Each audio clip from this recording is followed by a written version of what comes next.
एक 2 करोड़ का आदमी गुरवंत सिंह पन्नू कनाडा से बैठ के कहता है कि पंजाब के जवानों युवाओं जाओ दिल्ली पर कब्जा कर लो।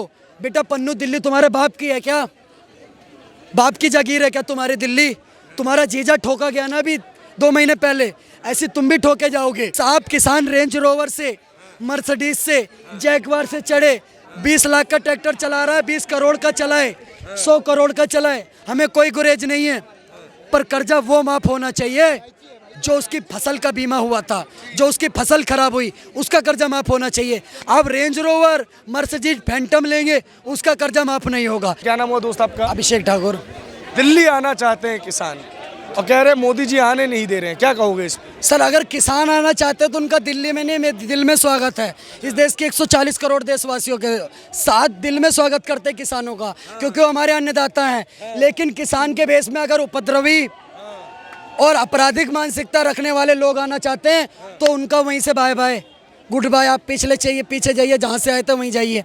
आप एक बात बताइए सर, शास्त्री जी का नारा था जय जवान जय किसान, प्रधानमंत्री जी ने बोला जय जवान जय किसान, जय विज्ञान जय अनुसंधान, यहाँ तक लेकर के आए उस नारे को। जब इस देश के अंदर किसानों की बात होती है तो कहते हैं भाई साहब, किसान सम्मान निधि किस सरकार ने दिया? प्रधानमंत्री मोदी जी ने दिया। किसान फसल बीमा किस सरकार ने दिया? प्रधानमंत्री जी ने दिया। आज 80 करोड़ लोगों को राशन मिल रहा है, तो क्या मंगल ग्रह से वो राशन आ रहा है? हमारे देश का ही किसानों के किसानी से अनाज खरीदा जा रहा है और देशवासियों में वितरित करा जा रहा है। तो कहाँ सरकार की कहाँ कमियां रह रही हैं सर? अब ये बात करते हैं एमएसपी पे।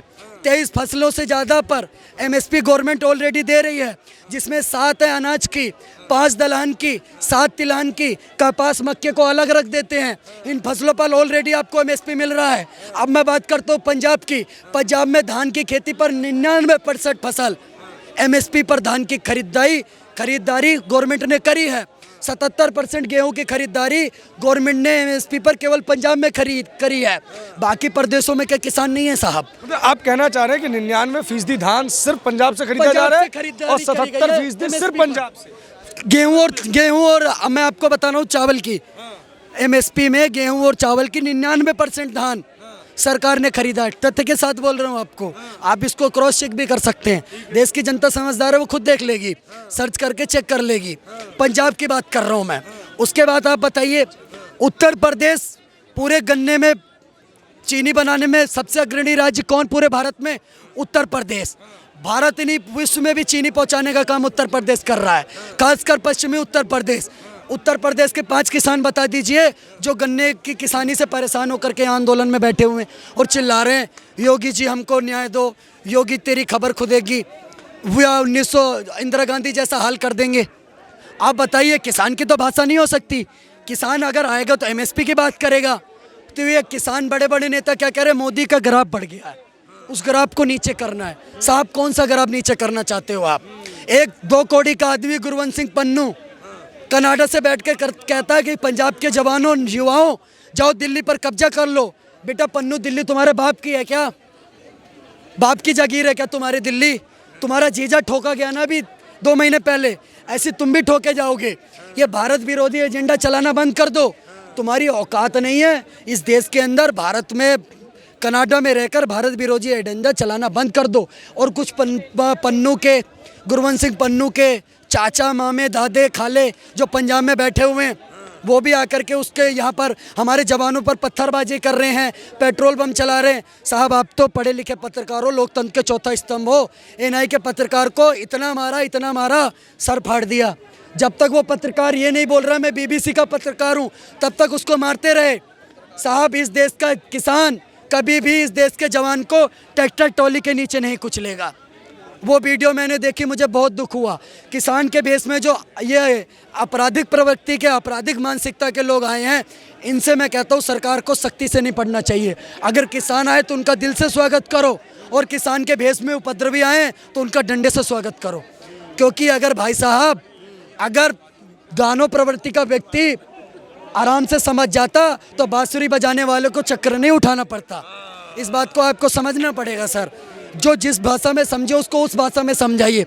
रही बात एमएसपी की साहब, एमएसपी मैंने आपको डाटा के साथ बताया इन फसलों पर मिल रही है। और क्या चाहते हैं आप? अगर आपको एमएसपी चाहिए थी, अगर मेरे घर में कोई दिक्कत है तो मैं अपने पिताजी से बोलूँगा ना, पड़ोसी का दरवाजा थोड़ी जाके खटखटाऊँगा कि नहीं मुझे ये दो। अगर आपको दिक्कत थी, आप सबसे पहले भगवंत मान सिंह का घर घेराव करते।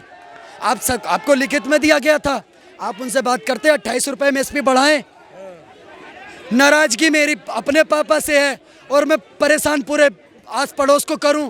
दादा है ना, बाप से बात नहीं बनी तो बाप के बाप से बात की जा रही है। पड़ोसी को थोड़ी परेशान करेंगे, तो पड़ोसी को मत करो। जब पिता मुख्यमंत्री है तो दादा हुआ ना प्रधानमंत्री, तो बात तो दादा से करनी गलत नहीं। सर दादा से करनी सही है, पर अगर आप आकर के ऐसे उपद्रव करेंगे, वो कौन सा किसान है साहब जो ट्रॉलियां भर भर के रोकफोर्ट की बोतलें आपके जैसी पत्रकारों ने दिखाई। सर आपके जैसे पत्रकारों ने रोकफोर्ट पता नहीं कौन कौन सी दारू ट्रॉलियां भर भर के आ रही हैं साहब। किसान रेंज रोवर से, मर्सिडीज से, जैगवार से चढ़े 20 लाख का ट्रैक्टर चला रहा है, 20 करोड़ का चलाए, 100 करोड़ का चलाए, हमें कोई गुरेज नहीं है। पर कर्जा वो माफ होना चाहिए जो उसकी फसल का बीमा हुआ था, जो उसकी फसल खराब हुई उसका कर्जा माफ होना चाहिए। आप रेंज रोवर, मर्सिडीज, फैंटम लेंगे उसका कर्जा माफ नहीं होगा। बिजली फ्री मिलनी चाहिए, मैं इस बात के समर्थन में हूँ, पर ट्यूबवेल चलाने के लिए बिजली फ्री मिलनी चाहिए। आपके AC कमरों के लिए बिजली फ्री नहीं मिलनी चाहिए। आपको MSP मिलनी चाहिए, उचित कीमत आपकी फसल की मिलनी चाहिए।